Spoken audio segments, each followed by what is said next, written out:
अस्सलाम वालेकुम, welcome back गुरु studio. तो आज का हमारा ट्यूटोरियल लूमियन इफेक्ट के ऊपर है कि किस तरह हम डिफरेंट इफेक्ट यूज़ करके एक हाई क्वालिटी रेंडर निकालते हैं। लास्ट वाली वीडियो में हमने लाइट्स के ऊपर बात की थी कि किस तरह हम लूमियन में लाइट्स ऐड करते हैं और कितनी टाइप्स की लाइट्स होती हैं और उनको हम किस तरह कंट्रोल करते हैं। और मेरे चैनल पे 3D मैक्स की पूरी प्लेलिस्ट पड़ी हुई है जो बेसिक से एडवांस है। उसके अलावा अभी हमने लूमियन स्टार्ट किया हुआ है, तो ऑलमोस्ट हमारा लूमियन भी फिनिश है। इसकी प्लेलिस्ट भी आपको मिल जाएगी। अगर आप मेरे चैनल पे न्यू हैं और आप 3D मैक्स, लूमियन, वीरे, कोरोना, इसके अलावा D5 रेंडर सीखना चाहते हैं तो प्लीज़ मेरे चैनल को सब्सक्राइब करें और वीडियो को दोस्तों के साथ शेयर ज़रूर करें। तो आज का हमारा टॉपिक लूमियन इफेक्ट के ऊपर है। सबसे पहले मैं यहाँ पे कैमरा में चला जाता हूँ, यानी फ़ोटोज़ में हम जहाँ पे रेंडर लेते हैं। तो यहाँ पे हम जैसे इसके ऊपर क्लिक करेंगे तो ये मैंने 3 सीन जो है वो क्रिएट करके रखे हुए हैं। ठीक है, एक ही सीन के ऊपर मैं रेंडर सेटिंग करूंगा और उसी को फिर हम कॉपी पेस्ट करेंगे। तो उसमें सबसे पहले आप कस्टम में आ जाएं। कस्टम में अगर आप आएंगे कस्टम स्टाइल में, तो यहाँ लूमियन हमें बाय डिफ़ॉल्ट कुछ कस्टम स्टाइल देता है, कुछ बाय डिफ़ॉल्ट स्टाइल देता है जिसमें रियलिस्टिक है, इंटीरियर है, उसके बाद ओवरकास्ट है, कलर स्केच है, वाटर कूलर है। तो इसको आप यूज़ कर सकते हैं। लेकिन यहाँ पे हम अपना खुद का एक जो है वो इफेक्ट बनाएंगे, अपने खुद की एक रेंडर सेटिंग करेंगे ताकि हमें पता चले कि हम किस तरह इफेक्ट को यूज़ कर सकते हैं।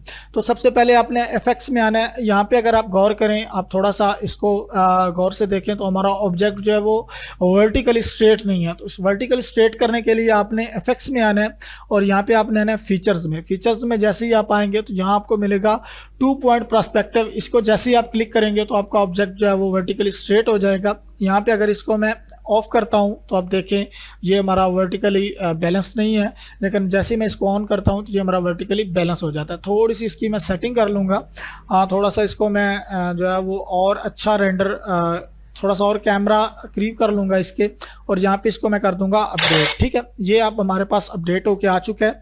यहाँ पे थोड़ा सा इसको मैं यहाँ पे, ठीक है, इसको मैं कर दूंगा दोबारा से अपडेट।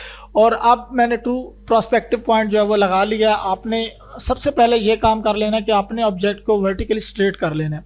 इसके बाद आप दोबारा वापस आएंगे और यहाँ पे इफेक्ट्स में आप दोबारा आएंगे तो आपको यहाँ पे मिलेगा डेप्थ ऑफ फील्ड। ये हमारा बाद का वर्क है। उसके अलावा हमें सबसे पहले एक स्काई लगाना है जो कि रियल स्काई होगा। यहाँ पे आप आएंगे और ये आपको रियल स्काइज मिलेंगे। इसके ऊपर जैसे ही आप क्लिक करेंगे तो ये हमारे पास काफ़ी सारे जो है वो स्काई आ चुके हैं जो कि इवनिंग है, मॉर्निंग है, ओवरकास्ट है, सनसेट है, क्लियर है, नाइट है और क्लाउडी है। तो जो हमारा रियलिस्टिक रेंडर आता है वो ऑलमोस्ट क्लाउड्स अच्छे हों तभी हमारा एक रियलिज्म नज़र आता है उसमें। इवनिंग का हम सीन तब लेते हैं जब हमने नाइट का रेंडर निकालना हो या इवनिंग टाइम में हमने रेंडर निकालना हो। मॉर्निंग सुबह सुबह के टाइम होता है, यानी 7 बजे, 6 बजे, 5 बजे, इस तरह का टाइम जो है वो हम सेट करते हैं अपने रेंडर के लिए। ओवरकास्ट में जैसे बारिश आने वाली हो, यानी रेन अगर क्रिएट करनी हो या कोई ऐसा वेदर क्रिएट करना हो जिसमें हमने हल्के से क्लाउड ज़्यादा दिखाने हो तो उसमें हम ओवरकास्ट यूज़ करते हैं। सनसेट यानी इवनिंग का सीन क्रिएट करने के लिए सनसेट यूज़ होता है। क्लियर में ये होता है कि इसमें हमने कोई क्लाउड्स वगैरह नहीं दिखाने, बिल्कुल हमारा जो स्काई है वो क्लियर है। अब नाइट टाइम, ऑब्वियसली नाइट में शाम का वक्त होता है, रात का वक्त होता है, तो ज़्यादातर इंटीरियर में यूज़ होता है। तो क्लाउड में हम जाते हैं तो सबसे पहले हम ये मुझे अच्छा लग रहा है क्लाउडी 7। इसको जैसे मैं क्लिक करता हूँ तो ये हमारा इसके ऊपर ऑब्जेक्ट जो है वो क्रिएट हो जाता है। लेकिन अब अगर आप देखें तो हमारा स्काई बिल्कुल यहाँ पे आया हुआ है। इसको हम थोड़ा सा चेंज करेंगे तो यहाँ पे आप जाएंगे, जैसे आप रियल स्काई अप्लाई करेंगे तो ये हेडिंग है, इसको आप चेंज कर सकते हैं। जैसे आप चेंज करेंगे तो हमारे सन की पोजीशन जो है वो चेंज हो जाएगी। तो आप ये भी ठीक लग रहा है। थोड़ा सा मैं अपना सन यहाँ पे रखूँगा, आप आपकी मर्ज़ी है। थोड़ा सा मैं इसको कुछ इस तरह रखूँगा ताकि हमें यहाँ से सन जो है वो मिलता हुआ नज़र आए, मतलब हल्का सा शो होता हुआ नज़र आए कि यहाँ से सन आ रहा है। इसके बाद इसकी ब्राइटनेस है, ब्राइटनेस को हम कम या ज़्यादा कर सकते हैं, जैसे आपकी मर्ज़ी हो आप उस तरह रख सकते हैं। इसके बाद हमारे पास ओवरऑल ब्राइटनेस है। ओवरऑल ब्राइटनेस आप इसकी बढ़ा या कम कर या ज़्यादा कर सकते हो। इसके अलावा यहाँ फ्लिप स्काई है, जैसे आप फ्लिप करेंगे तो इसकी जो डायरेक्शन है वो चेंज हो जाएगी। दोबारा से आप फ्लिप स्काई करेंगे तो ये हमारा डायरेक्शन इसकी अगेन चेंज हो जाएगी। तो इस तरह आप जो है वो रियल स्काई यूज़ कर सकते हैं। डिफरेंट रियल स्काई यूज़ करके आप अपना जो है वो रेंडर क्वालिटी देख सकते हैं कि जो आपको अच्छा लगे। ठीक है, ये आपकी अपनी मर्ज़ी है। जिस तरह आपको अच्छा रेंडर मिल रहा हो जिस स्काई पे, वो आप यूज़ कर सकते हैं। उसमें कोई प्रॉब्लम नहीं है। जो आपको मतलब सही लगे उसको आप यूज़ कर लें। ठीक है, तो ये अब हमारा स्काई यहाँ पे देखें, एक अच्छा सा ये स्काई हमें पड़ रहा है। तो मैं पहले वाले यूज़ करता हूँ। यहाँ पे हम क्लाउडी में जाते हैं, ये मुझे अच्छा लग रहा है, इसी को मैं यहाँ पे यूज़ करूँगा। थोड़ी सी इसकी मैं हेडिंग को चेंज कर लूँगा, ये ठीक लग रहा है। इसके बाद हम दोबारा इफेक्ट्स में जाएंगे और यहाँ पे हमें मिलता है सन। अब सन भी लगाना ज़रूरी है, सन यानी हमें पता चले कि सन की लाइट्स हमारे ऑब्जेक्ट के ऊपर पड़ रही है। अब देखिए मैंने सन लगाया तो हमारा ऑब्जेक्ट थोड़ा सा वाइट हो गया है। तो अब ये हमारे पास सन हाइट है, हम सन हाइट को कम या ज़्यादा कर सकते हैं, ठीक है। जैसे हम कम करेंगे तो हमारा सन डाउन होता हुआ आएगा। तो ये हमारे पास सन है, आपको यहाँ पे दिख रहा होगा कुछ इस तरह से। तो ये हमारा सन है, इसकी हम जो है वो हेडिंग चेंज कर सकते हैं, इसकी लोकेशन चेंज कर सकते हैं, ठीक है। मैं यहाँ पे रखता हूँ, मुझे ये अच्छा लग रहा है, ठीक है। जो आपको रिजल्ट जहाँ पे मिले आपने वहाँ पे इसको रख लेना है। कोई पाबंदी नहीं है कि यही यूज़ करना है, जहाँ पे आपको रिजल्ट अच्छा मिल रहा हो आपने इसको वहाँ पे रख लेना है, ठीक है। मैं थोड़ा सा यहाँ पे रखता हूँ ताकि मुझे थोड़े से शेडोज़ जो हैं वो अपने ऑब्जेक्ट के ऊपर पड़ते हुए नज़र आएँ, जो कि काफ़ी अच्छे लगते हैं। उसके बाद सन ब्राइटनेस है, आप इसकी ब्राइटनेस को बढ़ा सकते हैं। सन डिस्क साइज़ है, जैसे जैसे आप इसको बढ़ाएंगे हमारा जो शेडोज़ हैं वो थोड़े से शार्प होते आएंगे, फेड होते जाएंगे। तो ये सन डिस्क साइज़ है, आप बढ़ाएंगे, थोड़ा सा आप बढ़ा लें अपनी मर्ज़ी से, 0.3, 0.4 या 0.5 इज़ इनफ। और ये हमने थोड़ी सी हेडिंग को मैं चेंज करके देखता हूँ, यहाँ पे ये हमें ठीक लग रही है क्योंकि हमारा शेडो थोड़ा सा यहाँ पे क्रिएट हो रहा है। दोबारा से अगर हम इसको देखते हैं, सन हेडिंग को अगर हम यहाँ पे चेंज करते हैं तो ये अच्छा लग रहा है क्योंकि हमने कोई सीन पूरा ब्लैक भी नहीं करना और ज़्यादा वाइट भी नहीं करना। तो यहाँ पे हमें रिफ्लेक्शन हमारे जो मटेरियल में बहुत ज़्यादा है। सबसे पहले मैं इसको चेंज करूँगा, दोबारा से वापस जाता हूँ और मटेरियल में हम आते हैं, सेलेक्ट करते हैं और इसकी रिफ्लेक्टिविटी को जो है वो हम चेंज कर लेंगे। यहाँ से रिफ्लेक्टिविटी को कम करेंगे, इतनी ज़्यादा हमें जो है वो नहीं चाहिए। ग्लॉस को भी थोड़ा सा कम करेंगे, ये इनफ है। दोबारा ओके करते हैं और मैं दोबारा से कैमरा में जाता हूँ, ठीक है। और यहाँ पे हम इसको अपना कैमरा को कर लेते हैं। अब हमारे पास ये आ चुका है, यानी सन लग चुका है इसके ऊपर और हेडिंग भी आ चुकी है। थोड़ा सा हम इसको चेंज कर लेंगे, ये इनफ लग रहा है, ठीक है। यहाँ पे इसके अलावा दोबारा से हम बैक जाएंगे और अब हम एफेक्ट्स में आएंगे। एफेक्ट्स में आने के बाद अब हम इसमें थोड़े से शेडोज़ ऐड करेंगे, ठीक है। जैसे हम शार्प शेडो ऐड करेंगे, सॉफ्ट शेडो पे क्लिक कर देंगे और फाइन डिटेल शेडो पे भी हम क्लिक कर देंगे, ठीक है। अब हम शेडो रेंज को कवर कर लेंगे, थोड़ा सा आप इसको चेंज करेंगे तो आपको पता चलेगा कि शेडो कहाँ पे पड़ रहा है। कलरिंग में हम आएंगे, इसको भी आप थोड़ा सा चेंज कर सकते हैं, इतना ज़्यादा इसका वैसे यूज़ नहीं होता। इंटीरियर या एक्सटीरियर है तो इसमें आप जो है वो जा सकते हैं। इस तरह से हम इसमें जो है वो सॉफ्ट शेडो ऐड कर सकते हैं। दोबारा से हम बैक जाएंगे और अब सन को थोड़ा सा हम चेंज करेंगे क्योंकि मुझे सन अच्छा नहीं लग रहा है इसके ऊपर। थोड़ा सा जो सन की हाइट है वो थोड़ी सी डिस्टर्ब कर रही है। तो कुछ इस तरह से जो है वो अपनी इसमें टाइम टेकिंग टाइम है, आपको थोड़े से प्रैक्टिकली करना पड़ेगा तभी जाके आप जो है वो एक अच्छा सा रिज़ल्ट ले सकते हैं लुमियन में। तो यहाँ पे हम आ जाते हैं,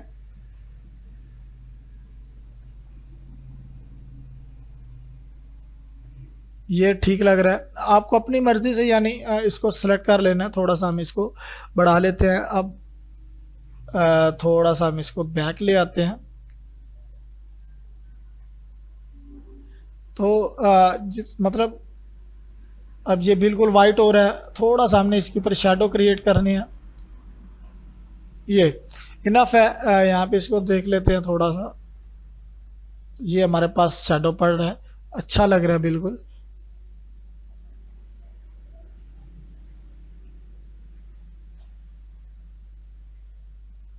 ये ठीक लग रहा है, ठीक है। अब आपने दोबारा से यहाँ पे आ जाना है, आपने एफेक्ट्स में आना है और यहाँ पे अब हमें रिफ्लेक्शन ऐड करनी है। जैसे हम रिफ्लेक्शन ऐड करेंगे तो अब हमारे पास अनेबल है, इसको हम सबसे पहले अनेबल कर लेंगे और यहाँ पे हम एक्टिव फेस ले लेंगे, यानी प्रीव्यू भी हमारा हुआ है। अब हमने सेलेक्ट करना है कि हमें कहाँ कहाँ रिफ्लेक्शन चाहिए, इसको मैं ओके कर लेता हूँ। ये हमारे पास रिफ्लेक्शन प्लान्स हैं। सबसे पहले जो हमारे पास ग्लास हैं उनको मैं ऐड कर लूँगा। ये हमारे पास एक ग्लास ऐड हो चुका है। अब ये वाला ग्लास रहता है, इसको ऐड कर लूँगा, तो ये ऊपर वाले हमारे ग्लास ऐड हो चुके हैं। इसके अलावा ये ग्लास मुझे ऐड करना है, तो ये हमारे ग्लास ऐड हो जाएंगे। इसके अलावा ये ऐड है, आपको जितने ग्लास आपने लगाए हुए हैं सब आपने ऐड कर लेने हैं ताकि उनमें रिफ्लेक्शन अच्छा मिले हमें। यहाँ पे हम जाएंगे, इसको हम ऐड कर लेंगे। ये हमारे पास रिफ्लेक्शन है, ग्लास हैं, तो ये हमारे सारे ग्लास ऐड हो चुके हैं। अब हम टॉप पे आएंगे तो थोड़ा सा ऊपर देखते हैं, तो ये हमारे पास दो ये ग्लास विंडोज़ हैं हमारे पास, इनको हम सेलेक्ट करेंगे इसको, और उसके बाद ये हमारे पास ऐड हो चुका है। इसके बाद अगर हम यहाँ पे आएंगे तो ये हमारे पास एक ग्लास है। हम थोड़ा सा इस तरफ आते हैं, देखते हैं कि यहाँ पे हमारे पास कोई ग्लास विंडो है नहीं है। अब हमने ये ऐड कर लेंगे और इसको हम ऐड करने के बाद यहाँ पे अनचेक करेंगे कैंसिल और यहाँ पे ओके कर देंगे, ठीक है। तो रिफ्लेक्शन हमने ऐड कर ली है। यहाँ पे हम आते हैं, ये हमने रिफ्लेक्शन ऐड कर लिया। अब रिफ्लेक्शन ऐड करने के बाद आप देखें आपके ग्लास में रिफ्लेक्शन आ रही है, ठीक है। नेचुरल में भी अगर आप देखें तो आप जो भी नेचुरल ग्लास लगे होते हैं विंडोज़ में, उसमें आप देखें तो इन्वायरमेंट जो है उसके अंदर क्रिएट होती है, उसमें रिफ्लेक्शन आता है। तो आपके ग्लास में रिफ्लेक्शन आना बहुत ज़रूरी है, इसको आपने बिल्कुल कंप्रोमाइज़ नहीं करना। आपके ग्लास में जितना रिफ्लेक्शन अच्छा आएगा आपका रेंडर उतना ही रियलिस्टिक लगेगा। उसके बाद हम आते हैं, मैंने सन को थोड़ा सा चेंज किया। सन हीडिंग को मैंने 99.9% यूज़ किया, यानी डिग्री पे यूज़ किया। उसके बाद सन हाइट को 2.5 डिग्री पे यूज़ किया। तो इससे मेरा जो इन्वायरमेंट है वो बहुत अच्छा क्रिएट हो रहा है और मेरे मॉडल के ऊपर जो लाइट है वो भी एक अच्छी पड़ रही है सन की। इसके बाद हम इसमें कुछ और लाइट्स ऐड करते हैं। यहाँ पे मैं इफेक्ट्स में जाता हूँ और इसमें मैं यूज़ करता हूँ स्काई लाइट, ठीक है। स्काई लाइट आपने यूज़ कर लेनी है। स्काई लाइट को आपने जस्ट सिंपली दोनों को ऑन कर लेना है और यहाँ पे नॉर्मल की जगह पे आपने अल्ट्रा या हाई रख लेना है, ठीक है। मैं अल्ट्रा रख लेता हूँ और इसके बाद अगर आपने ब्राइटनेस बढ़ानी है तो बढ़ा सकते हैं, लेकिन मुझे इनफ है, मैं नहीं बढ़ाऊँगा। तो दोबारा से हम स्काई लाइट में जाते हैं और यहाँ पे आने के बाद एफएक्स में दोबारा जाएंगे और कलर करेक्शन को मैं यूज़ कर लूँगा। अब यहाँ पे हम थोड़े से अपने कलर बैलेंस को ठीक कर लेंगे, देख लेंगे। ब्राइटनेस को मैं थोड़ा सा बढ़ा लेता हूँ, टिंट को मैं थोड़ा सा कम कर लेता हूँ, टेम्परेचर को भी थोड़ा सा कम कर लेता हूँ, ठीक है। इसके बाद कंट्रास्ट को हम बढ़ा लेंगे थोड़ा सा, थोड़ी सी कंट्रास्ट जो है वो हम ज़्यादा कर लेंगे। यहाँ पे आपने अपने हिसाब से कर लेना है, ठीक है। मैं अपने हिसाब से कर लाऊँ, तो डिफरेंट सिचुएशन में डिफरेंट ये वर्क करता है। तो यहाँ पे आपने कंट्रास्ट को देख लेना है। उसके बाद गामा अगर आपने डार्क करना है तो गामा को आपने कम कर देना है। अगर आपने लाइट करना है यानी लाइट थोड़ी ज़्यादा करनी हो तो आपने गामा को बढ़ा लेना। 1 यहाँ पे मैं 1 ही रखूँगा, ठीक है। और एफएक्स में चलते हैं। एफएक्स में जाने के बाद लेयर विजिबिलिटी है। अब लेयर विजिबिलिटी मैंने आपको पहले भी बताई है कि लेयर्स हम किस तरह वर्क करते हैं। ये हमारे पास लेयर्स हैं। सबसे पहले ऑब्जेक्ट लेयर है, लैंडस्केप लेयर है। उसके बाद लैंडस्केप में अगर आप आएंगे तो हमारी लैंडस्केप गायब हो जाएगी, यानी रेंडर में अगर हमें कुछ नहीं चाहिए तो वो हमारा गायब हो जाएगा। तो यहाँ से भी हम अपनी लेयर विजिबिलिटी को ऑन करके जो लेयर्स हमें नहीं चाहिए उनको हम कंट्रोल कर सकते हैं, ठीक है। इन दोनों को मैं चेक करता हूँ। अब अगर हमें यहाँ पे लाइट्स नहीं चाहिए तो हम लाइट्स को कंट्रोल कर सकते हैं। ये हमारे पास लाइट्स हैं, जैसे मैं इसको अनचेक करूँगा तो हमारी सारी लाइट्स जो हैं वो ऑफ हो जाएंगी, गायब हो जाएंगी, ठीक है। तो जो एनिमेशन में लाइट्स ऑफ या ऑन होती हैं उसके पीछे यही कंसेप्ट होता है लेयर विजिबिलिटी का, ठीक है। इसके बाद ये हमने कुछ पीपल्स एंड कार्स ऐड की थी, ये ऑफ हो जाएंगी, यानी जो चीज़ आपको नहीं चाहिए वो आपके रेंडर में से गायब हो जाएगी। लेयर विजिबिलिटी का ये वर्क होता है, ठीक है। इसके बाद अगर आप आएँ यहाँ पे तो इफेक्ट्स में हम चलते हैं दोबारा से और यहाँ पे हाइपर लाइट हमें मिलती है। हाइपर लाइट को हम यूज़ नहीं करते, वैसे इसका अगर आप यूज़ करेंगे भी तो ये ज़्यादातर इंटीरियर में यूज़ होती है, एक्सटीरियर में इसका कोई खास यूज़ नहीं होता। इफेक्ट्स में आएंगे, अब यहाँ पे अगर आप आएंगे तो आर्किटेक्चरल है। इसमें हमने कुछ भी नहीं करना फिलहाल, 2 पॉइंट पर्सपेक्टिव हमने यूज़ कर लिया था। लाइटिंग है, लाइटिंग में हमने ये सारी लाइट्स यूज़ कर ली हैं, काफ़ी सारी लाइट्स जो है हमने यूज़ कर ली हैं। गॉड रेज हैं, गॉड रेज को हम इंटीरियर में देखेंगे। ग्लोबल इल्यूमिनेशन को हम यूज़ करके देख सकते हैं कि इसका क्या इफेक्ट पड़ता है। सन अमाउंट को हम बढ़ाएं, ये देखें यहाँ पे हमारी लाइट्स बढ़ रही हैं। ग्लोबल इल्यूमिनेशन ये हमारे इस तरफ सन था तो यहाँ पे हमारी लाइट्स जो हैं वो बढ़ रही हैं, ठीक है। सन अमाउंट को हम कम करते हैं, यहाँ से हल्की सी लाइट बाउंस होगी इस तरफ से क्योंकि हमारा सन यहाँ पे है, ठीक है। इसको अगर अमाउंट में बढ़ाता हूँ तो यहाँ पे हमारा इफेक्ट पड़ेगा थोड़ा सा, लेकिन इतना ज़्यादा नहीं पड़ेगा, इतना ज़्यादा हमें चाहिए भी नहीं, वो बहुत बुरा लगता है। ठीक है, ग्लोबल इल्यूमिनेशन का कुछ इस तरह वर्क होता है, जहाँ से आपका सन होगा वहाँ से लाइट ज़्यादा इफेक्ट करेगी। ये रेंडर हो रहा है, कुछ इस तरह का टाइम लग रहा है, आपने साथ साथ अपडेट करते जाना है। जैसे ही आप यहाँ पे क्लिक करेंगे तो ये हमारा रेंडर जो है वो अपडेट हो जाएगा, तो आप हमारा रिजल्ट कुछ इस तरह का हमें मिलेगा, जो कि बाद में हम फोटोशॉप में जाके इसको चेंज भी कर सकते हैं, जो हमें चेंज करना होगा।